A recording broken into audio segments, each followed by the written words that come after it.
year or so, we had over 160,000 in equity. That's not normal. And that's why today everything is shaking and the rate is going up. We're trying to balance the market. But naturally speaking, homes we appraised, in value 3 to 5% in a year. All right. So I was saying that you can force appreciation in your house. You can force the value of a home to come up to an extent by some of these things. Number one, you can increase it by the rate by making some renovations or repairs. It's as simple as that. You see, when I was working in the banking industry years ago, people will come during the summertime and say, "Oh, tell me, we need a loan. We want to fix our kitchen up. How much do you want? 20,000." In my mind, what's wrong with these people? What do you want to buy in the kitchen? $20,000. But what I didn't know at the time that I know now is that sometimes that investment of 20,000 in that kitchen is actually a 40,000 value, approximately, on that house. Okay, so if you have a rental property, you have a home that is yours, you are able to sometimes force the home to appreciate. But that also needs to be done guidedly. Because not all appreciation, not all renovations will force the value to increase. Because you would need to seek a licensed realtor, which I'm one, or a licensed appraiser. What realtors do is, I'm able to go into the market and do what is called a CMA. A CMA just simply means comparative market analysis. I can tell you in this neighborhood, in the past 180 days, this is the low point, and this is the high point, and the midpoint of your house. So, back to our renovation. If you go put 200,000 in your kitchen, and everything is gold, if you just do like this, you start washing it by yourself, everything is automatic. You may not get more than you can't get more than what homes are appreciating for in that area. Does that make sense? So you want to be guided. Yes, you can force appreciation, but you want to do it sensibly with the guidance of a realtor, with the guidance of an appraiser. Because they will come and look at the homes. They'll look at your house, yes, but they also look at the neighborhood and see what is selling there. So don't forget, you can force appreciation. Number 3, there's some tax benefits. And there's something I learned when I was going to school for real estate. They always say, stay in your lane. So my lane is real estate too. The tax is not my lane. If you can see Mrs. Kolawole, you can see my wife, they're all CPA people. But at the same time, generally speaking, like I said, there are some benefits in real estate that you can get in taxes.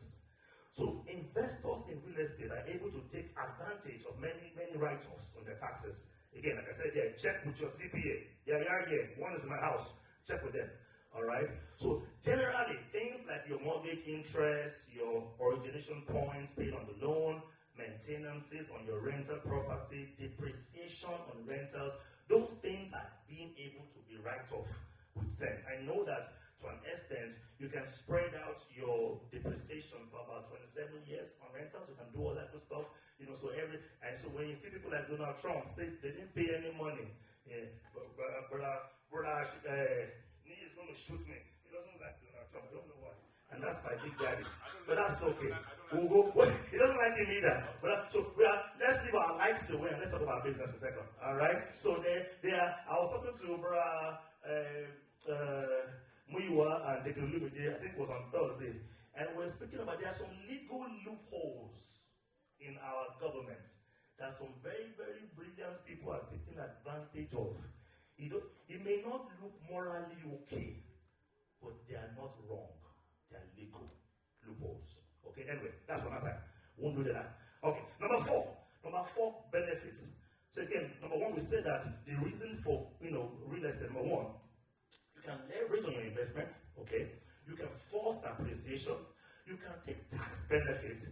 Number 4, regular cash flow. So I'm now going gently into rental. I'm going to speak about rental and fleets for a second, but I'm trying to build on why real estate first, and then we'll go into all this kind of stuff. So regular cash flow. So you have a rental that, your mortgage is about maybe $1,600, but you are renting out for $2,000. The extra 400, maybe, after all, you have a property company, you can have that regular money as passive income just coming to you every single month, okay? So there's cash flow opportunity in the real estate industry. Number 5, you can pass real estate properties to your family members during your lifetime or when you're no longer here. So it's a worthy investment that's been able to transfer. Not every business is being able to, you can have beneficiaries on businesses, but business is a venture that you are able to transfer to your heirs, transfer to people in your family when you're here or when you leave. And number 6 point, you can use the equity on one property. And like I said, don't forget, you can just jump in, you can stop me anytime, we're just having a conversation. You can use the equity on, I have a friend, lives in my neighborhood, young guy, I'm probably older than him, young guy, he looks like Samuel, he has 5 homes for renters, and he has a full-time job, and he lives in a townhouse, and he has about 5 or 6 properties for renters. I was wondering, what did he do? It's not as if he has plenty money anywhere, no. A very, very simple strategy, I'll tell you right now. He gets the first one is when you need to figure out your down payment. He got the first home, and when that first home was doing well, about a year or so, a year and a half, there was some equity, let's say 45,000 equity. He went to the bank. I want my equity on this rental property. Banks normally will give me up to 75% of that equity. So maybe he got about 35,000 back from that. Yes. Okay, so equity, all right? Equity is the portion of money that you own in a real estate investment. Let me break it down. So your home, ABC address, you owe 200,000 on your house. If your house was to sell today, you can sell your house for 300,000. What is your equity there? 100,000. Thank you. You got it. People are bankers. You're awesome. They're investors already. Already investors. So that's equity in a nutshell. Again, it goes much, but blanket equity 101. That's equity. What you owe versus what belongs to you in the house is your equity. All right. So like I was saying. So so this guy would go and he's able to take out from one property. He bought one property, maybe in Ocean City or somewhere, and then that one has now increased in value in 2 years. Now, he bought it for maybe 160, it's now 200,000. He goes to the bank. My home is now worth 200,000. I only owe 150. I have 50K. Bank says, it's true. What do you want? Say, I want some of my equity. Okay. The bank goes, and the bank gives him about 40,000. He takes that 40,000, looks for the next property, buys the property, uses that money as down payment. He now has 2. Amen? He now has 2 homes. The one that he got the money from is still increasing in value. The other one is now already rented again. The second home now goes in the market. Another 6 months, 8 months. It's gone up about 30,000. He said, okay. He goes to the bank. My second home now has 30,000 in equity. I need some money to buy a new house. 1 second, sir. And then he says, and they say, okay, absolutely. How much do you want? I want about all my equity. We can't give you everything. We'll give you 18,000. He said, no problem. He goes, he finds a small house again, a condo for 150. He puts that money down as down payment. He signs up. He now owns 3 homes. Amen. Yes, sir. So, what are the criteria for you to be able to go to the bank and say that I want the house? Yes. We're going to go there 1 second. Go ahead. So, you was a particular duration you were talking about. Yes. It was a very, very important duration. What is the right timing between when you can collect against established equity in your property after you have refinanced your property? Okay. What is the time duration? So, with the timing, most of the times, you don't know. The market tells you. Okay? You don't know. You may not know what your home... The market will dictate that to you and tell you, okay, because there was a time where our home was over almost 80% equity has come on our house. But there was a time when we didn't have that. So you can't force the equity. It happens on its own. The market dictates that. Say, yes, go ahead. Question. Sorry. One more time. Yeah, question I have. Yeah. You said you can go to the bank. Yes. Take out the equity of your Yes. What are The criteria that you need to get out your equity for another property? Excellent question. So the criteria are very, very simple. Number one, even though that equity belongs to you, you must be credit worthy. Okay? You can't be careless. Even as an investor, you can't be careless with your credit. You can't be careless with credit.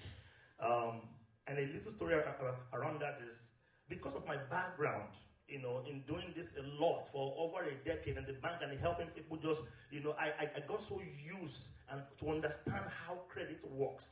So people, and you just sit down and somebody will say, I have this credit card for 40,000 and I don't even owe any money. And they're still sending me money. I wonder, how did they do that? So you have to be credit, and it won't go, because that's another on its own. You have to be credit responsible. You have to be watching your credit like an hawk watches over his hands. You can't be careless. Many of us will go into the stores to go and spend 150 in Macy's. Open this credit card, 20%. We don't want 20%. Thank you. They don't worry, you can save $40. It's not true. It's a lie. They will take $40, whereas that credit, you will save $40, whereas they hit your credit. You could have been possible to get a 15,000 line the next week, but because you wanted to save $40 on your children's shoes, you took that credit card. So we need to be responsible. That's all I'm saying. So being responsible with credit, also stable income. The bank is not stupid. They don't care how handsome you look. You see, it's only in Nigeria that when you go into a bank, you come in an S-class. They see your bag and they see your hat. Say, oh, Baba Ascot. If you like, drive a Bentley to the bank here. Let's see your portfolio. We can't go and sell your Bentley. We can't borrow you money. So you have to be responsible in that area. Okay? Alrighty. So let's go into the types of real estate investment. There are many of them. I'm only going to do two today. And those are rentals and flips. What are rentals? Simply saying, rentals are you own a property and you're collecting rent from your tenants. And you make profits after all expenses.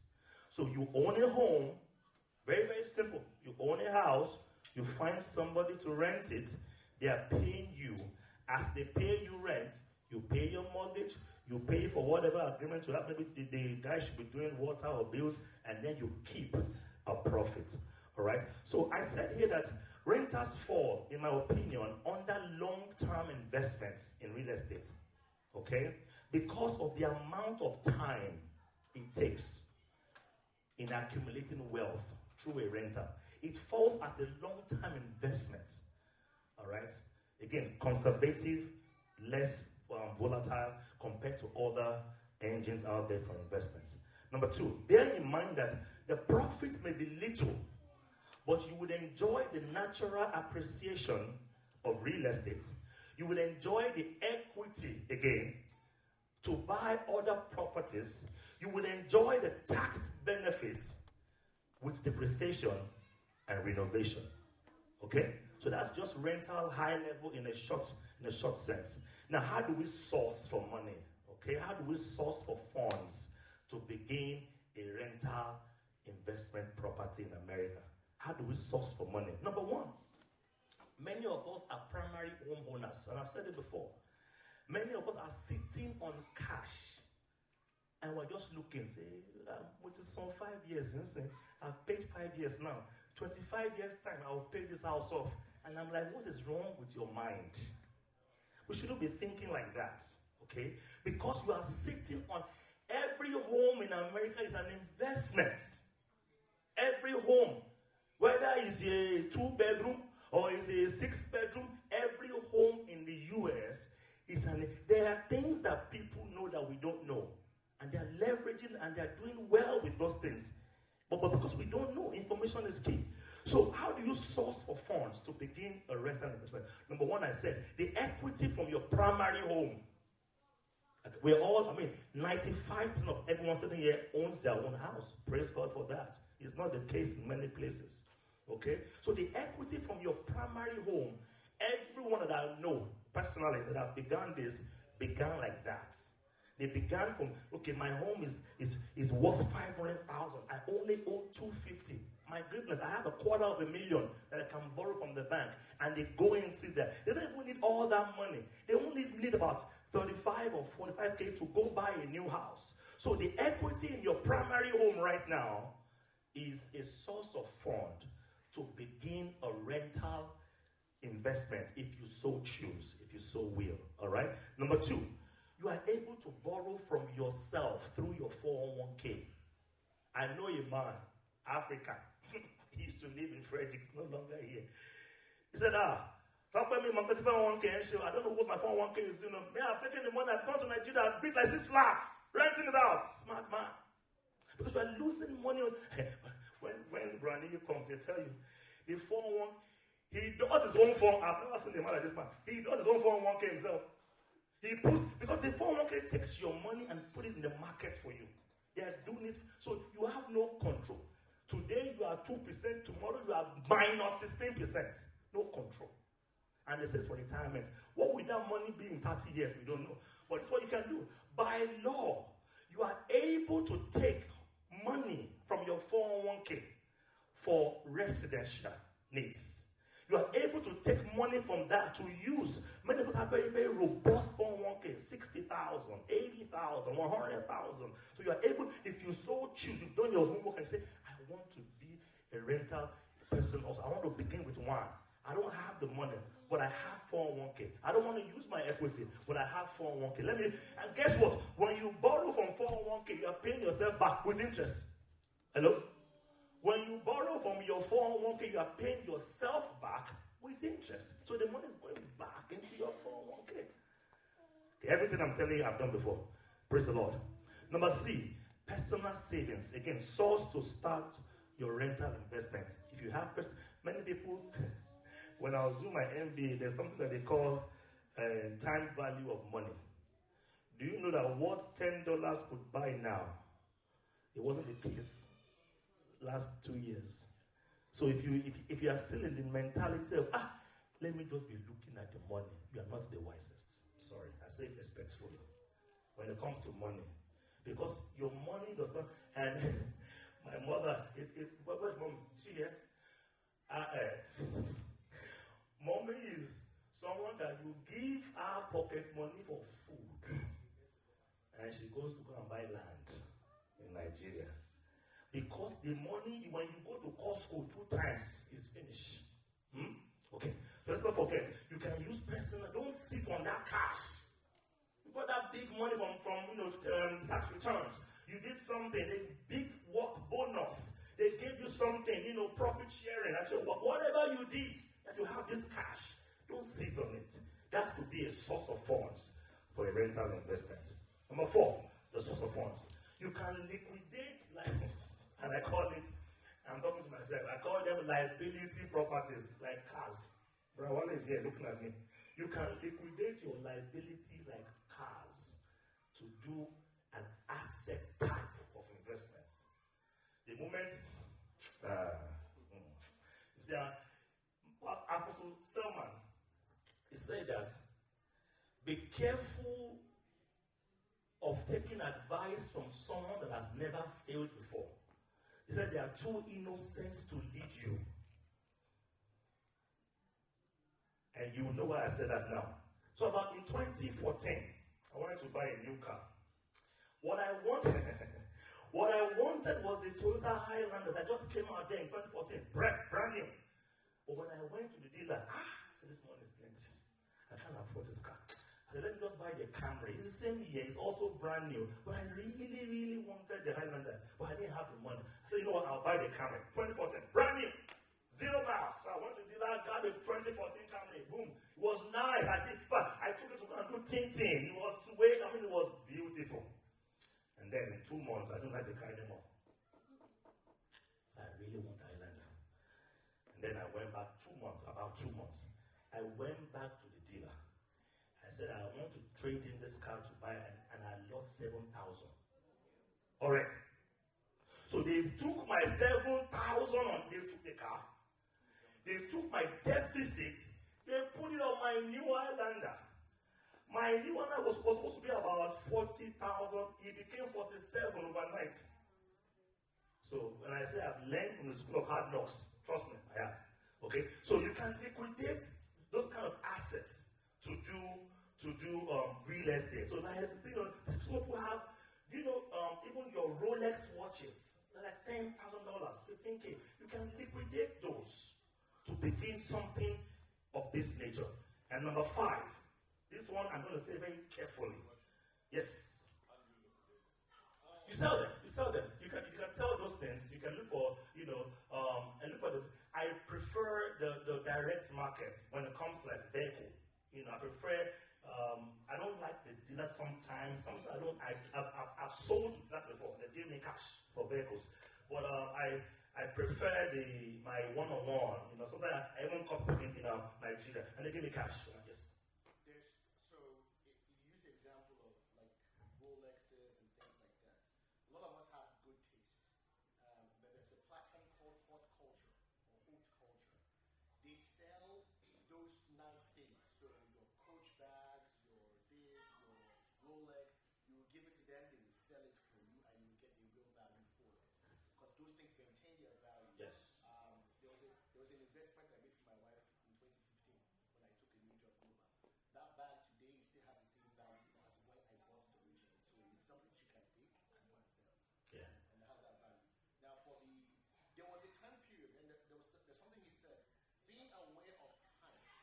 There was a time period where used vehicles had more value than brand new. But it was a very, very brief period. Yes. And during that time, I was able to liquidate some of those investments to be able to get them to be value-driven investments. Amen. It's true. That's very, very correct. There was a time where and like I said, Brother Wally can even attest to this, and Deacon Samuel too. There's a time period when used cars are pricing really well. I mean, my wife is tired of me now, but she still loves me and she trusts me. I woke up one day and said, I'm going to go and sell that like that. Why? The market is hot smart for that car. People want it. And I want a new one anyway. Not now. She's like, I said, don't worry. And the same morning, I got up. I went on Kelly Blue Book and I saw the value of my car. Like, woo! There's no way. The car was in demand. 3 dealers were calling me who buy it. And I was saying, so you give me 2,000 more? No, don't worry. Come. And then I was able to sell my car above value. And I kept that car. Kept the money somewhere. Yes, ma'am. So the culture, what I got from what Pastor just said is, don't always look for the cheap things. Yes. Because over time, your 10 cheap will Right. not equal well True. quality. True. So we should develop that habit. Yes. Buy quality, at the end of the day, you get value. Amen. It's true. It's true. So if you don't, there are many things that we have. I think Brian calls them expensive junk. Turn the expensive junk into expensive assets. Amen. All right. So that's all that I have on rental. Let's go. My time is fine, I'm sure. Maybe like 5 minutes. I don't know. Okay. Yep. Number 5 is sorry. Joint partnership, pulling funds together, and I put my notepad. Trust essential. This one, I'm careful. And I don't care if you're in the church or, because when it comes to money, things change. I don't care if you're a bishop. I just need to have peace of mind in the place of prayer that I can trust you for us to pull money together. I can't tell you how many. Brother, when you do flips, let me just give you small money. I say, oh no. Think I wait. Let's just do it together. I say, wait first. Okay, so it's doable. That the joint venture partnership where you don't have enough, somebody has 10, somebody has 15, you all come is complex, but it's doable. But it's very complex. Thank you, sir. Thank you. All right. So we're going to jump into flips. Okay. So I said flips again. When I say flips, all I'm saying is this: you buy an old house or any house that needs work done, you do the work, and you sell the house for a profit. That's flip 101. Simple. Amen. I'll sit together. Let's not be distracted. So flips as simple as you buy a home in its as-is condition. You take on the house, you put money into the house, you repair it, and then you sell that same house and then you cash out on the profits. All right? So, yes. So when is the best time to flip a house? Best time to flip. So when you say flip, you mean to buy the as is or to sell when you're renovated? To sell and buy. Best time to, there's no best time. The market again will tell you that. Okay, there are times where I've been on Bright MLS where all realtors go to go look for properties, and you can be searching for a whole week and you find nothing. And before you know it, in the second week, that's why you must have a realtor that you've told what you're looking for and is on the lookout. Before I became a realtor, there's a guy that was looking for me. My goodness. He doesn't think it's 9 p.m. Tell me. I found something in West Virginia. Let's go look at it. Wait first. How much? And then he has done all the homework for me. So, but there's no way to know. The market will just tell you, because we don't know when something will get foreclosed or get short sale or whatever. So it will just come on the market as time goes. I have experienced some of my friends. Yes. They flip the house. Yes. And they sold the house at a loss. Yeah. Why is that? And I will get to that question. Let me just finish my slide, but I'll get there. But great question. Like I said, when I was doing my disclaimer in the beginning, I said, Brian Niyi also knows, current performance does not indicate, and the past performance does not indicate future performance. It does not. Okay? Because I sold a house today and I make 70,000, you can sell tomorrow and make 5, or you can lose 10. It's possible. It's the market. Alright? But I'll get the great question. So like I said, simply buying up old houses in need of significant renovation and reselling them for a profit, most times between 4 to 7 months, is what we call flips. You will see the difference in flips and rental. And already you'll be seeing where your heart is going to if you're looking to invest in real estate. Again, let's not forget, real estate investment is not for everybody. And it's okay. That doesn't mean you are not strong. No, you can do other things and also make good money. That's fine. But when I talk about flip now, you will see where your heart is going to, if it's for the flip market or it's for the renter, because they all have their pros and their cons. We don't have enough time to do all of it, but again, you can put me aside anytime and then chat some more. All right, so flips are more capital intensive in this sense, essentially because the cost of labor and materials in putting the property back in a sellable condition. Don't forget, you bought this old house. You found this old house, and by the way, there are no flip markets in Frederick. It's all gone. You can't go find one. I'm just saying. So we are going to Waynesboro. My brother is going to Baltimore, but it's all good. We still find them somehow. You can't find anyone here. So you buy these old houses and you put them back in a sellable condition. Flips give you instant one-time profit. Boom, one time. Remember how I said when you do your rental, it's gradual. You get 400 on your rent, you're keeping it. That home, but again, you are raising equity in the house, it's appreciating naturally. All that. For flips, you sell the house and you get your boom, $40,000 profits one time, and you walk away. I was doing some research about 2 weeks ago, me and my wife. My wife is my CPA because I'm a very complex business person. When she does my taxes takes about 2 months to do. Anyway, when I was doing that research, I learned something about real estate investors, that don't ever forget your silent partner. Who's that? Amusa, thank you. That's your partner. He doesn't have any secret. He will take money. Your silent partner, especially in the flipping market, is the IRS. They tax that income heavily. Okay? Number one. And justifiably too, absolutely. So, like with rental, the same thing with flips. If there's anything you need more than a general contractor, please hear this. If you're looking to do flips, hear me carefully. If there's anything you need more than a seasoned, reliable contractor to do your work, you need a trusted realtor that can work and understands the markets. They can even give you numbers, estimates. They will tell you right now, Mr. John, this home is going for $75,000. If you put $45,000 in it, for example, this home, if it was to sell today in a livable condition, can sell for $160,000. Here is your margin. After transfer taxes, after all of this, Can you do this? Let's go look at it. Bring a contractor. You need a realtor that can look for those homes for you. All right? The number 2 person that you need, very, very essential, is a contractor. Nothing kills a flip industry business like having a terrible contractor. There was a year where I went to, I would say to be conservative, there was a year I went to about almost 13 or 14 houses. And I didn't buy anyone. Because I was always going with my contractor. And when he got there, tell me we're looking at 120,000. Next one. You can't make any money here. Well, we're looking at 80,000. Labor. I said, what's going on? So, and when he has gone to like 3 or 4, say, you know what? My time is valuable. When I go out now, they check.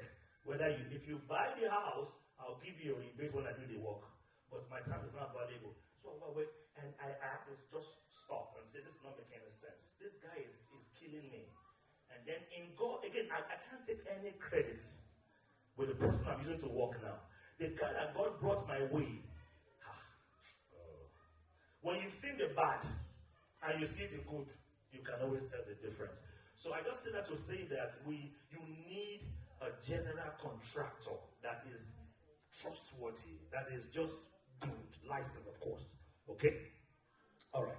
So with flips, your eyes are always on the bottom line, your profits.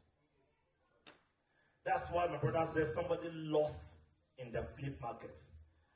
And I would say to a large extent, there are things that you may not be able to control. For example, you buy a house and they pull up the basement and the home has a fan. I just a month ago, I skipped one in Hagerstown like that. I mean, we're bidding on this house, me and somebody else. I'll give you this, I'll give you that, I'll give you this. And afterwards I said, you know what? Because I was looking at my bottom line. I said, there's no way I will make money. Thank God. This is why we need God to lead us. Because we don't know what's under the foundation of the house. My former realtor sent me something. I said, listen, you dodged a bullet on this one. They took the house from the foundation up again and brought it out. And you can imagine how much. So if somebody has said, okay, this house can't take more than this amount of work, I brought a contractor, and they begin to work, and they slap this first hammer, and boom, rotten foundation, or with termite. Your toast is gone. It's a lot of money to do that. Okay, so there's those risks involved as well. So with flips, your eyes are always on your bottom line profit after all is said and done. Like any other business, nothing is guaranteed. Market changes, interest rates can fluctuate, the labor market can change. So there are many, many risks involved. Okay, so in my conclusion, this is my conclusion. In my personal experience as an investor and a realtor, my preference with real estate is high because it has very low volatility. When I say volatility, I mean that to take a downturn, to go from good to bad is lower compared to other investments when you do real estate. So if you're looking to buy a house for rental or for flips, you can always let me know. I'll help out. Again, I'm licensed to do this in MD and in PA, and I would even give free consultation. Praise God. Any other question? Back there, I have some flyers back there and some business cards. You can grab some, give some to your friends. Yes, sir. One question. You might have said this earlier, but how much do you really need to start flip? For example, if I'm about to flip a house and I'm saying, okay, maybe I can make 10,000 a year, maybe I can make 15,000. How much do I need to have in the bank account? To begin. Yes. Again, so it depends on the. Right. So there's a friend of mine right now that called me. She saw my Instagram post. I knew her back in Nigeria. She lives in Florida. She called me and said, I've spoken to so many people. I want to begin to do flip. She has an IT job, doing really good. She has saved up some money, and she said, I want you to help me. And you're going to be the one to even manage the job, So what I will say is this: when it comes to knowing how much you need to walk side by side with a realtor, and this is the shortest answer. You sit down with him and say, I have 100,000 only, is what I have. Or I have 50,000, and he will say, well, you're going to save more. It's not time. Or you can say, use that money to buy a rental or whatever. Okay? So you have to sit down chat with your realtor and figure out what area. Number one, there's a PA, there's Hagerstown. You figure out what area you want to buy in, and then he will put together what is called, they call it I forgot the full name, a GRM, a gross something to measure your the amount that you will need. But it's very, very simple. He sits down, finds you a home. First of all, the thing I ask my people is, how much do you have to spend? There are people do flips in DC, one home, old house, 450,000. But when you fix that house, it's 1.2 million. So do I have 450 cash? No. Do I want to do that much? No. Can I find one for 80,000? Okay, 80,000. Okay. So how much do you have to put in the business? Work with a realtor, figure out how much can I make based on the comps. What are homes selling for when they are fixed in that area? Yes, ma'am. Welcome. So does the job of realtor include land and property as well? Yes. Because we have some of the lands, acres of land. Yes. You see the billboards. Absolutely. Now for sale. So if that is so, yes. Then how does that go? As in committing yourself, trying to buy such a land. To build or to hold? To hold. To hold. Yeah, absolutely. They are not as prevalent. They are not as, in my opinion. Are they lucrative as in? They're not as profitable. I mean, you can. Again, I say that with caution. There was a land next to Oakdale, in our development. The land was going for about. So if you want to buy lands, look for a desirable location. Look for where the schools are good. Look for where homes are rising. Don't go and buy land in Hagerstown and then you're losing money because you're paying tax every year on that land. No? Yes, even though there's nothing there, you're paying tax. I don't play. Okay? So for land, you can do that. You can buy and hold. I mean, people, my community now, the guys that own that land were old farmers. They sold it to this developer and they make millions. But they've held it for about 20, 30 years. So it's possible. If all you want to do is say, I don't want this one, I'll flip, I don't want renter, find me a good area, I'll buy land. And banks will even finance your land and you pay it every month. And you just hold it. And when it's time, you can resell that. My time is up. Any other person? You will be in the back to answer questions. Yes, I'll be back there. Thank you. Thank you so much, Mr. Tope. It's too much around. So if you have questions, please. And the files are over there. You can click them and talk to him. Thank you so much. So we're moving to the next guest speaker. It's an honor for me to call on Deacon Niyi Amusa. So he's going to elaborate more on business development and he's one of us. So I just want us to use this opportunity to tap into the resources we have today. Let's ask questions. This is more of a roundtable discussion rather than a conference. So please, yes. So it's an honor for me to invite you. Thank you so much.